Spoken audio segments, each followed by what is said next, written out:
available. Other news, Ramie, I know you're not a big wrestling guy, but I used to be. Big news, Vince McMahon. So at least you know about this, right? Yes. I mean, if you watch wrestling for any stretch, you know about Vince McMahon and what he is and what he's done and all that stuff in and outside of wrestling. McMahon is out officially. He's gone. This was a Friday news dump, 4:05 Eastern time on a Friday, right after the New York Stock Exchange closed. Although, if you look at the stocks today, that didn't matter.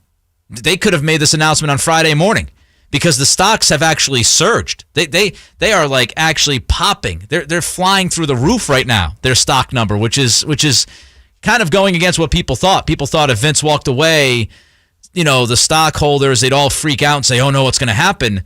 The stock's actually looking as good as it's looked ever. That was the reason that a lot of people thought he was staying on, or the major reason a lot of people thought he was staying on, because the board was terrified of what losing Vince McMahon would do to the value of the company. And Vince had gone out publicly saying, hey, look, if I leave, this is all going to go down and it's going to be terrible and this company can't survive without me, which is what, somebody with his ego and his power is likely to say. Everything's going to go to hell in a handbasket if I leave. But there's more about McMahon today. So apparently $14.6 million of unrecorded expenses were found by the board of directors. Now, a big chunk of that is the $12 million that's already been reported, I would imagine. The SEC just came out. I saw this 15 minutes ago. There's a story from the Wall Street Journal who broke the first two stories about McMahon and the hush payments, saying that the SEC and some other investigations are happening, and that is why Vince stepped down, which that is not surprising. If anybody knows the story of Vince McMahon, McMahon has long been known as the guy who's not going to leave until he dies. Like that he's going to sit there and he's going to rock. He would have done this till the day he died. Absolutely. If not pushed out. He would have been doing his job from hospice if he could. Like that's who he is. So the fact that he just all of a sudden said goodbye via tweet on a Friday afternoon, 3 weeks or so after apparently he met with the talent. He met with the talent at the Money in the Bank pay-per-view, or premium live event as they call them now. He met with the talent and told them, I'm not going anywhere. And then 3 weeks later, he's gone. Also, that tweet most likely wasn't written by him. No. Wait. And neither was the memo. People send out tweets that they don't write themselves? No. What are you telling me? No. Wait, next thing you can tell me people don't write their own books.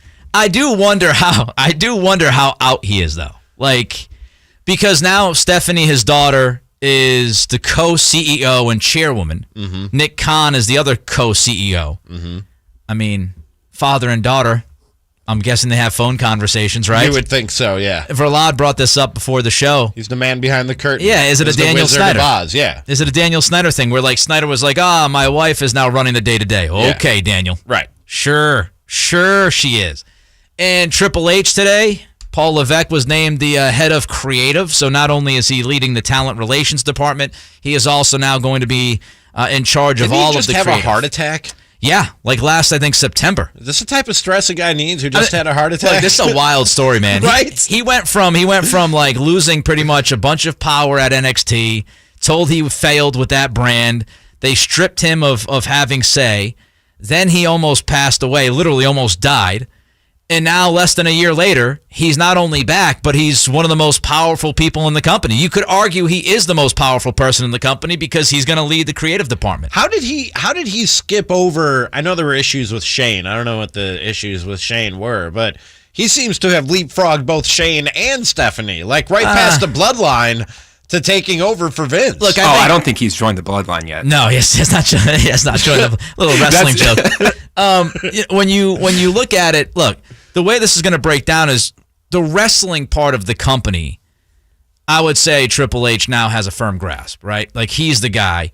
Stephanie is going to do the marketing, I would imagine, because that's what her background is. She worked on the creative team and all that stuff. She did that years and years ago. But she's mostly been like brand manager and brand officer and marketing. So I think Nick Khan will lead the sales. He's the guy that's going to be still negotiating if they sell the company. Khan's going to do the business side. Stephanie will do the marketing, branding side. And Triple H will do the wrestling side. So I think that's how they're going to break it up.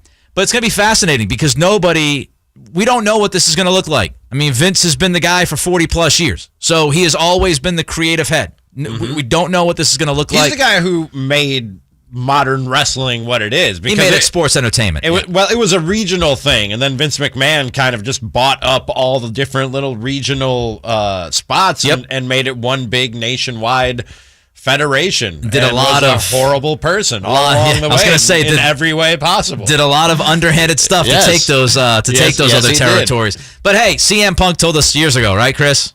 And I'd like to think that maybe this company will be better after Vince McMahon's dead. But the fact is, it's going to get taken over by his idiotic daughter and his doofus son-in-law and the rest of his stupid family. In fairness, that was the pipe bomb. In fairness, I would say though, Triple H is as good of an option as you can have. Like, he really is. He was the guy to take it over. I think it's the right choice. What is Shane doing these days? He's been excommunicated. From the whole family? Yeah. Did he take a buyout? I'll tell you off the air. There's a whole thing at Royal Rumble, and he made a lot of wrestlers mad, and Vince got angry and pretty much said, "You're fired. You're done." And I don't see Shane. Like, did they take his stock and be like, "Here, take all this money and go away"? I think he might still have a stock. Right. I don't know, but Triple H is the guy now. And we'll see if he brings his people in. We'll see if Paul Heyman gets a big creative job. We'll see if Gabe Sapolsky gets a job. We'll see if Road Dogg Jesse James gets a job. Jeremy Borash, if he takes over for Kevin Dunn in production. What if they reunite the NWO, but they're now the establishment? Well, Scott Hall's no longer with us, so they can't do that. But Kevin Nash. Shawn Michaels. Kevin Nash is a friend. I don't know if Kevin Nash would want to do all the travel. Road Dogg. I'd be shocked if Road Dogg doesn't come back because he was working as a writer. I'm just trying to think of storylines that would make me interested in wrestling again. I'm going to give it a shot. I don't think there's going to be any dramatic change right away, but I do think there will be gradual changes, and I think they're going to be good changes because one guy being the creative head of any company for 40 years, it's difficult to continue to be creative and ahead of times. It really is. You won't believe how things have gone for Ramie since his move to Sacramento. It's coming up. It's Cattles. It's